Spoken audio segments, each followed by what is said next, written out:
नमस्कार, good morning Nashik.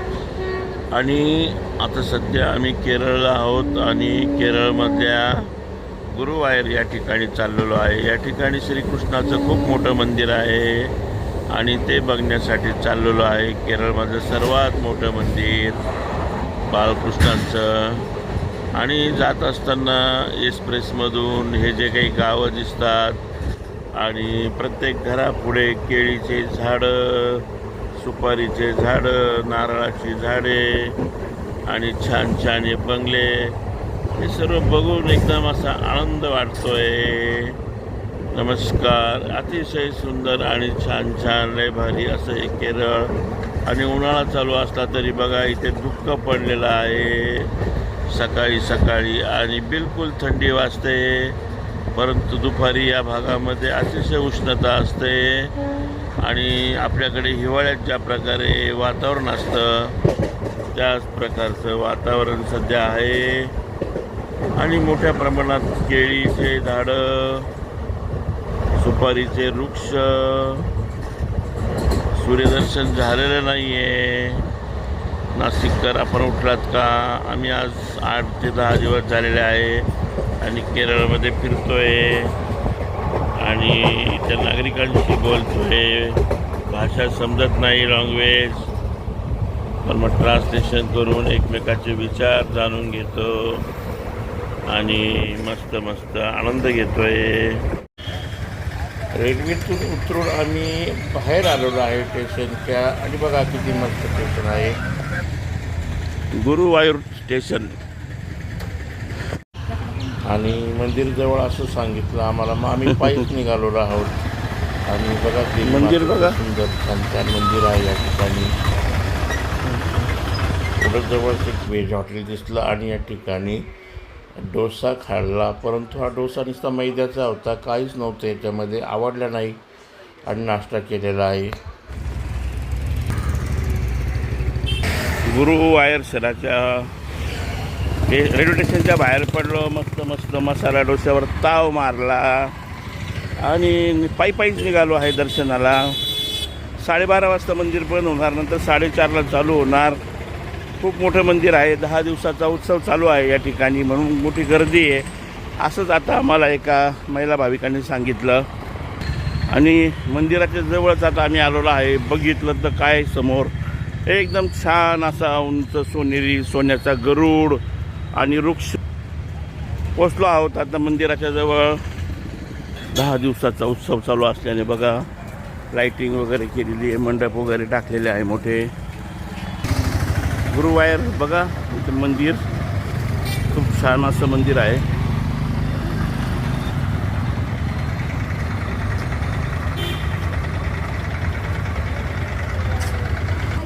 भगवान श्रीकृष्णाचं छान छान बघा किती मस्त मूर्ती आहे, साज आहे, लय भारी.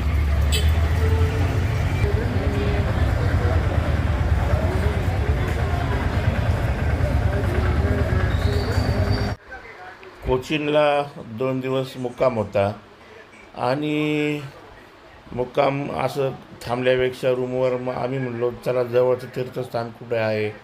मग आम्हाला माहीत पडलं आणि आम्ही आलो आहे इथे. पहाटे 4:45 वाजता गाडी होती. आम्ही 3:30लाच घरी दुर्मोर उठलो, आंघोळी केल्या आणि 4 वाजता जवळपास 1 किलोमीटर अंतर पायी आलो. पहाटे रात्री अंधारात कोणतीही भीती वाटली नाही आणि तिकीट काढलं. खूपच सुंदर मंदिर आहे, लय भारी. खूपच आकर्षक असं प्रवेशद्वार आहे, खूप छान आहे. बघतच बघावं असं वाटलं आणि दर्शन घेतलेलं आहे मी इथे. लय भारी, खूप सुंदर असा मंडप आहे बघा. सभा मंडप, पुढे मंदिर, पुढे मोबाईल लॉकर, त्यामुळे इथे ठेवणार आहे आम्ही.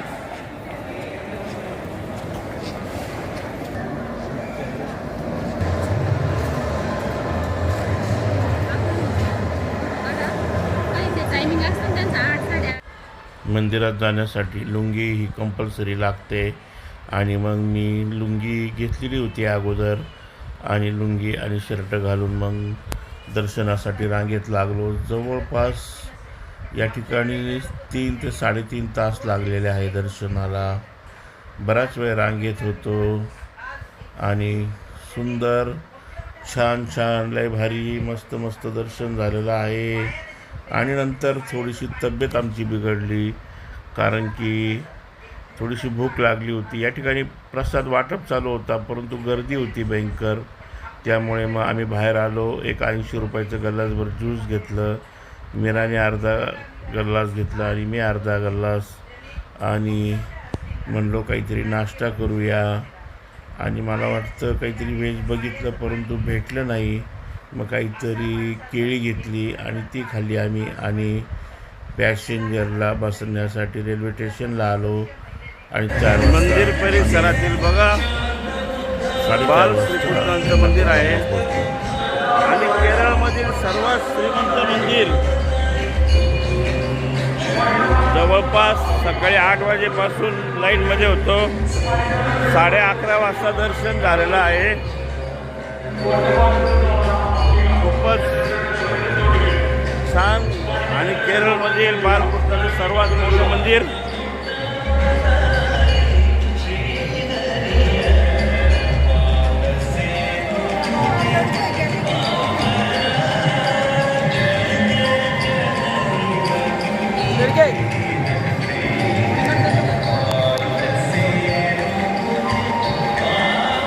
मोठ्या प्रमाणात एक 4-5 हाती आहे या ठिकाणी आणि खूप सुंदर आहे.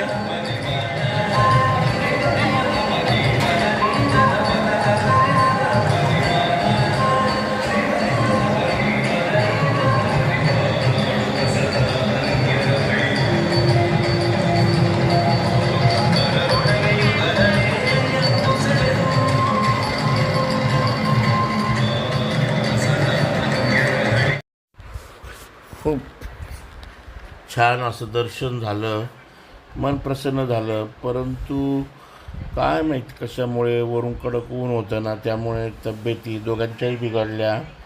हातपाय मांड्या वगैरे दुखू लागल्या आणि काहीतरी शक्तिवर्धक घेऊसं वाटलं आणि काहीतरी खाण्याची इच्छा झाली. ज्यूस तर घेतलंच होतं.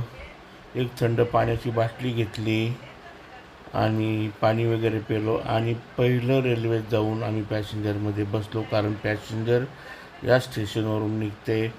परंतु तिथे देखील खूप गरम होत होतं. शेवटी मग रेल्वेतले फॅन लागले आणि थोडंसं बरं वाटलं. आणि निसर्गाचा आनंद घेत आम्ही पुन्हा गुरुविहारकडे निघालो.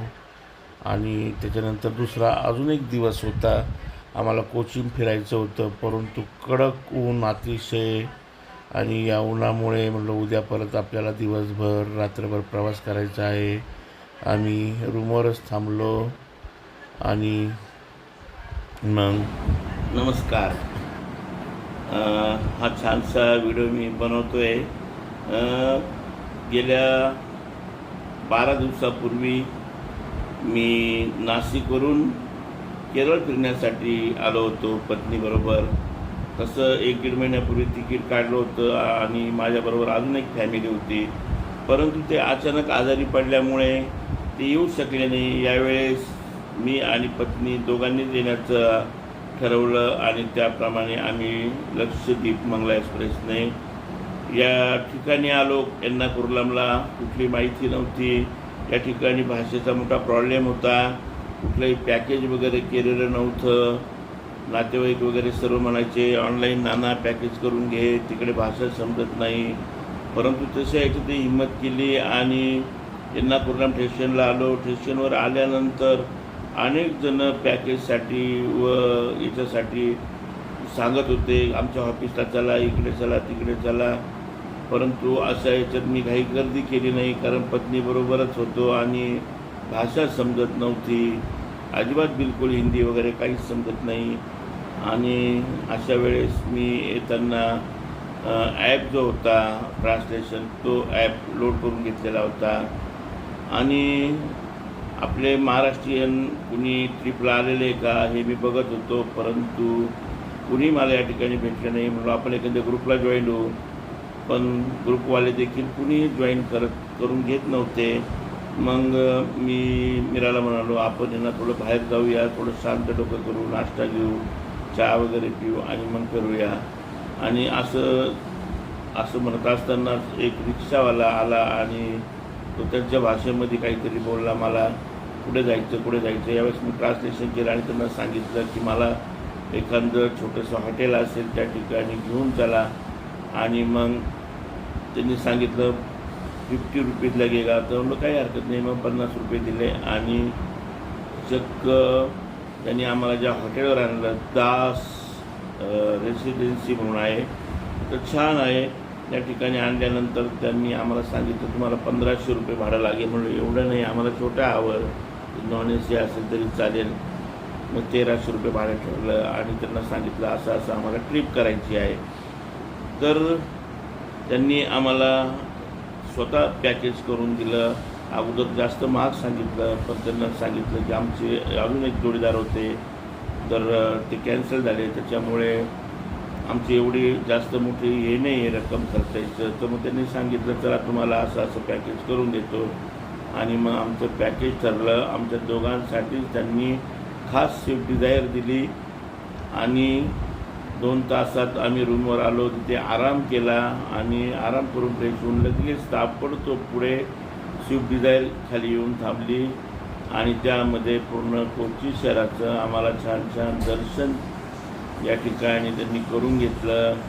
दुसऱ्या दिवशी एलेपीला नेलं. तिसऱ्या दिवशी आम्ही पद्मनाथन मंदिर या ठिकाणी पोहोचलो. त्यानंतर दर्शनं वगैरे करून त्या ठिकाणी मुक्काम केला व 4था मुक्काम आमचा एलेपीला झाला. 5वा व 6वा मुक्काम आमचा मुन्नारला झाला. काय ते चहाचे मळे, किती सुंदर, एकदम छान बगीचा, खूप छान. ड्रायव्हर इतका छान भेटला आम्हाला. जिथं म्हणलं तिथे गाडी आम्ही थांबवली आणि त्या ठिकाणी मुक्काम केला. आम्ही गाडी थांबवली, मुक्काम केला, त्या ठिकाणचे व्हिडिओ काढले. खरोखर केरळचा हा संपूर्ण निसर्ग हा डोळ्यात साचून घेतला. पाण्याचे धबधबे, चहाचे मळे, विलायचीचे मळे, पायनॅपलची शेती, पायनॅपल खाऊन बघितलं. आणि व्हेज मोठ्या प्रमाणात या ठिकाणी नाही आहे, फक्त नॉनव्हेज जास्त आहे. परंतु थोडंसं आम्ही व्हेज हॉटेल शोधायचो आणि त्यामध्ये नाश्ता पाणी, शेव मुरमुरे वगैरे खाऊन असं छान मस्त हे केलं. दिवस टाईमपास केले आणि प्रवास लवकर झाला जरा ट्रीप. आणि त्यामुळे आम्ही दास या हॉटेलवर पुन्हा आलो. त्या ठिकाणी 2 एक्स्ट्रा मुक्काम आम्हाला करावे लागले. परंतु आमचे जे दास हे होते हॉटेलवाले, मॅनेजमेंट मॅनेजर इतके छान, तर त्यांनी 2 दिवस आम्हाला त्याच पॅकेजमध्ये या ठिकाणी राहण्याची मुभा दिली. AC हॉटेल दिलं, खूप छान. पत्नीबरोबर मी स्वतः फिरलो आणि या ठिकाणी नौका होतो. अनेक ठिकाणी शहरामध्ये गेलो. त्या ठिकाणी हिंदी समजत नव्हतं, परंतु कुठल्याही केरळच्या नागरिकाचा किंवा कुणाचाही मला त्रास झाला नाही. अतिशय छानपैकी खूप चांगले असे केरळमधील नागरिक आहे आणि सर्वच ड्रायव्हर खूप छान होता. सर्वच जण चांगलं होतं. केरळमध्ये गेले या 10-12 दिवसापासून मी हा जो माझा मुक्काम झाला, स्टे झाला, बोटीतला स्टे एलेपीचा, खूप भारी. आणि खरोखर आज मी निघतोय आपल्या महाराष्ट्रात येण्यासाठी. या ठिकाणी थोडी महागाई आहे, भाजीपाला खूप कमी प्रमाणात आहे. फुलावर कोबी हे 50-60 रुपये गड्डी आहे. लस्सी आपल्यासारखी भेटत नाही. इकडे नारळ खूप आहेत, परंतु या भागातील लोक म्हणतात ते देखील 80 रुपयाला आहे. आज आपल्याकडे नाशिकमध्ये 100 रुपयाला 3 नारळ काही ठिकाणी भेटत आहेत. पण या ठिकाणी खोबऱ्याचं तेल हेच प्रामुख्याने जेवणामध्ये सर्वीकडे वापरलं जातं. त्यामुळे हे तेल आम्हाला बाहेरून आणावं लागतं असं ते म्हणतात. सर्व नारळाची शेती, केळीची शेती आहे. केळी खूप भारी आहे या ठिकाणी. आम्ही एक केळीचा घोडा घेतलेला होता आणि अतिशय ऑर्गॅनिक अशी केळी असते, झाडाला पिकलेलीच आणि गोड अशी केळी होती. तर खूप काही आठवणी, आनंद आम्ही घेऊन आज इकडे आपल्या महाराष्ट्रामध्ये निघालेलो आहे आणि केरळला गुड बॉय करतोय, गुड म्हणतोय, गुड चाललो आहे आम्ही, बाय करतोय. कारण की पुन्हा पुन्हा अशी ट्रीप होत नसते आणि इतक्या लांब लांब येणं होत नसतं. एक आठवणीतली छान छान अस्मरणीय अशी ही ट्रीप झालेली आहे. या ठिकाणी म्हणूसं वाटतं, काय ते मुन्नार, काय ती टेकडी, काय ते त्रिवेंद्रम, काय ती कोची आणि काय ते हॉटेल आणि काय या ठिकाणचे सर्व नागरिक, सर्व कसं आणि काय तो निसर्ग, सर्व कसं एकदम ओके ओके. हा व्हिडिओ या ठिकाणी संपवतोय. थोडंसं वाईट वाटतंय, निघताना डोळ्यातून अश्रू आल्यासारखं वाटतंय. गेल्या 12-15 दिवसाची ही ट्रीप झालेली आहे आणि कुठलाही त्रास झालेला नाही आहे. अक्षरशः पत्नीबरोबर दोघांनी सर्व केरळची सफर केली. बाय बाय, धन्यवाद. बघा केरळमधील सर्व घरं वगैरे आणि प्रत्येक घरापुढे नारळाचे झाडं, केळीचे झाडं आणि सर्व हिरवंगार आहे. एवढं हिरवंगार असून देखील दुपारी ऊन म्हणजे खूपच पडतं आणि अगदी निसर्गाने नटलेला आहे केरळचा भाग हा. प्रत्येक घरापुढे नारळाची झाडं, प्रत्येक घरापुढे केळीची झाडं, खूपच जबरदस्त आहे. आता दिवस मावळतीकडे आलेला आहे आपण आणि या नारळाच्या झाडांच्या मध्येच हे बंगले आहेत, त्यांची कौलारू घरं आहेत, आंबे आहेत आणि बघा त्यातून सूर्य मावळतीकडे चाललेला आहे. थोडं शूटिंग दाखवतोय मी आपल्याला. नारळाच्या झाडामध्ये लपलेला आहे, आभाळ आहे, ढग आहे, एकदम जबरदस्त असं हा परिसर आहे केरळ. केरळमध्ये फक्त भाजीपाला वगैरे नाही आहे, खूप महाग आहे, नॉनव्हेज जास्त आहे, व्हेजिटेबल खूप कमी आहे आणि या ठिकाणी काही जण म्हणतात मोदीचं सरकार पाहिजे, नरेंद्र मोदींचं, तर केरळचा अजूनही विकास होईल. कारण की केरळमध्ये इंडस्ट्रीज कमी आहे आणि कुठे व्हेजिटेबल वगैरे नाही आहे. शेती जी आहे थोडीफार, पाणी भरपूर आहे पण शेतीमध्ये काहीच पिकत नाही. आता नारळ वगैरे आहे त्याच्यामध्ये जी जागा आहे ती जागा अशीच सोडलेली आहे. त्यात अंतर्गत पिकं पाहिजे परंतु नाही तसं. बघा की स्टेशन आलेलं आहे असं वाटतं एकंदरीत छोटं. तर आपण बघू शकतो जसं स्टेशनवालं गाव लागतं आणि सर्व जी वस्ती आहे ती अशी बघा बंगले आहे सर्व आणि घरापुढे नारळाची झाडं आणि केळी. इकडची केळी खूप छान आहे, गोड आहे, ऑर्गॅनिक आहे, सेंद्रिय खताचा वापर खूप कमी आहे. भाजीला खोबऱ्याचं तेलच वापरलं जातं या ठिकाणी.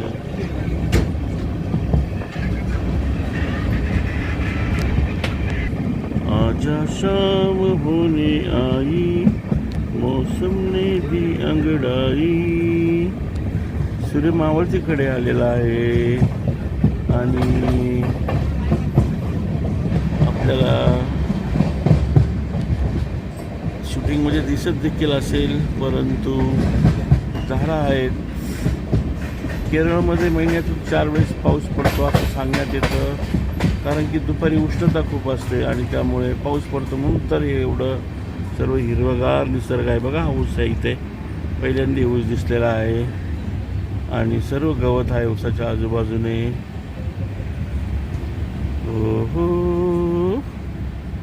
नमस्कार, गुड मॉर्निंग नाशिक. आपण कोकणामध्ये आहोत आणि कोकणामध्ये बघा धुकं पडलेलं आहे. सकाळी सकाळचे 6:30 वाजलेले आहेत, 6:30 पावणे 7 आणि अतिशय सुंदर असं वातावरण आहे. एकदम जोरदार गुलाबी थंडी सध्या वाजते आणि मोठ्या प्रमाणात कोकणात असलेलं हे जंगल अतिशय छान आणि मस्त वातावरण. Good morning Nashik. आपण उठलात का? उठला असाल तर व्यायाम करा आणि आपल्या आरोग्याची काळजी घ्या. बघा किती मोठ्या प्रमाणात धुकं आहे हिवाळ्याप्रमाणे आणि आपलं कोकण खूप छान आहे. कोकण रेल्वे आणि पुढे हीच रेल्वे कोकणला म्हणजे केरळला जाते. केरळची ट्रिप करून पुन्हा नाशिककडे निघालेलो आहे. अप्रतिम असा निसर्ग आणि छान छान या निसर्गाचा आनंद भरभरून मी घेतलेला आहे. आणि दुपारी या भागामध्ये मोठ्या प्रमाणात ऊन असतं असं सांगतात, परंतु सकाळचं बघा हे पडलेलं धुकं खूप जोरदार धुकं आहे. आपल्या नाशिकचं वातावरण कसं आहे मला सांगता येणार नाही, परंतु खूपच छान लय भारी. आपण कोकणात फिरायला या, केरळला फिरायला या, जीवनाचा आनंद घ्या. कारण की मनुष्य जीवनाचा भरोसा नाही आहे त्या गरजा आहे त्यात समाधान मानलं पाहिजे. आणि आपण मग आयुष्यभर कष्ट करतो, फिरतो, काम करतो. छोटं घर, मोठ्या घरानंतर बंगला, बंगल्यानंतर गाड्या, याच मागं लागतो आणि एक दिवस या जीवनातून निघून जातो. आपला भारत देश खूप छान आहे आणि तिथला निसर्ग चांगला आहे. तर आपण देखील या निसर्गाचा भारत देशात असलेले सर्व जे नागरिक आहेत त्यांना भेटण्याचा आनंद घ्या. विविध राज्यामध्ये गेल्यावर त्या ठिकाणची संस्कृती, त्या ठिकाणच्या नागरिकांशी भेटणं, बोलणं आणि तिथलं राहणीमान या गोष्टी जाणून घेणं यामध्ये खूप खूप आनंद वाटतो. तीन महीने साल गुजरते जाएंगे, अरे हम प्यार में जीते प्यार में मरते जाएंगे, देखेंगे देख लेना. मोठ्या प्रमाणात बोगदे आहेत या रस्त्यावर. आणि शेवटी केरळला बाय बाय केलेलं आहे आणि इगतपुरीत आलेलो आहे. आणि नाशिक आता येईलच, खूप वेळ लागतोय. आणि लक्षद्वीप एक्सप्रेस लेट होत झालेला आहे, त्यामुळे बोर झालेलो आहे. काल 12:30 वाजता रेल्वेत बसलेलो होतो आणि आज वाजताय आता 5:15 इगतपुरीत, म्हणजे जवळपास 6 वाजणार आहे. तर भरपूर असा वेळ लागलेला आहे. आणि कोकणातून आणि तसंच केरळचा निसर्ग बघून आम्ही आलेलो आहे आणि लवकरच नाशिकला फिरतोय. गोवा बी फिरून आलेलो आहे. आणि या ठिकाणी नंतर आल्यावर थंड पाण्याच्या बाटली आणि वडापाव खाल्लेला आहे पहिला 15 दिवसातून पहिल्यांदी. तर आपल्या भागात आलो आणि खाण्यापिण्याचे ज्या काही गोष्टी आहेत, म्हणजे जे पदार्थ आहेत ते सर्व आपल्या महाराष्ट्रात आहे. तुम्ही कुठेही जा जगात, कुठेही निसर्ग बघा आपल्या भारतामध्ये, परंतु महाराष्ट्रासारखं खाण्यापिण्याच्या वस्तू कुठेच नाही आहे. काय 50 रुपयात लस्सी, 60 रुपयात लस्सी गल्लासभर. अहो केरळला लस्सीच बघायला भेटली नाही. छान हा व्हिडिओ या ठिकाणी समाप्त करतोय. कल्याणला आल्याबरोबर चहा वगैरे घेतलेला आहे. आणि केरळचा जो चहा आहे तो 10 रुपयामध्ये खूप मोठा गल्लासभर आहे आणि अजिबात गोड नाही, बिगर शुगरचा. कॉफी देखील तशीच आहे, परंतु छान आहे बरं का. गोड अजिबात नाही, साखरच त्यात नव्हती टाकलेली अजिबात. आणि चहा घेताना छान वाटायचं, फ्रेश वाटायचं. कॉफी देखील खूप कडक असायची आणि खूप मोठ्या गल्लासभर भेटायची. दरम्यान छान एन्जॉय केलेला आहे. आणि आपल्या नाशिकला, आपल्या महाराष्ट्रात पुन्हा एकदा वापस आलेलो आहे निसर्गाचा आनंद घेऊन. केरळचा सर्वच भाग बघितलेले आहे. अनेक भागात जाऊन आलो. आसाम झाला असेल, उत्तराखंड झाला असेल, इकडे तिरुपती बालाजीकडे अनेकदा गेलो. त्याचप्रमाणे बेट द्वारका, गुजरात, इकडे आपलं अमरनाथ वगैरे, नेपाळ, शिमला, मनाली वगैरे, नैनिताल, विविध भागामध्ये केरळ सर्वीकडेच फिरलो. कन्याकुमारी वगैरे, रामेश्वर. आणि त्या ठिकाणी जाऊन तेथील नागरिकांशी गप्पा मारल्या, आनंद घेतला, तिथल्या रूढी परंपरा जाणून घेतल्या. त्रिवेंद्रमला गेलो तर अनेक असे सर्व भाग बघितलेले आहे. जीवनात अजून काही जे काही बाकी असेल ते आम्ही नक्कीच बघूया. लेह लद्दाखला देखील नक्कीच जाणार आहोत. हा व्हिडिओ या ठिकाणी संपवतोय. इगतपुरीमधून अजूनही लक्षद्वीप मंगला एक्सप्रेस निघत नाहीये. बराच वेळ झालेला आहे.